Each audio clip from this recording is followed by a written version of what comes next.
medyo kinakabahan, pero syempre, ang ginagawa ko na lang, para hindi matalo ng kaba yung performance ko, is iniisip ko na lang na this is just a regular performance. So, kinakabahan, pero happy.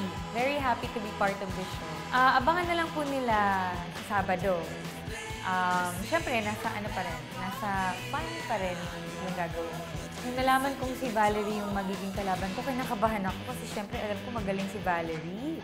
Siguro in addition to what I do, which is lip syncing, I will also be doing pole dancing. Valerie, alam kong friends tayo at love kita, pero pagdating dito sa battle na to, sorry pero hindi kita aatrasan. Lip Sync Battle Philippines.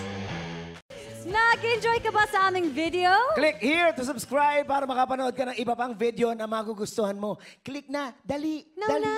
Ngayon, ayun.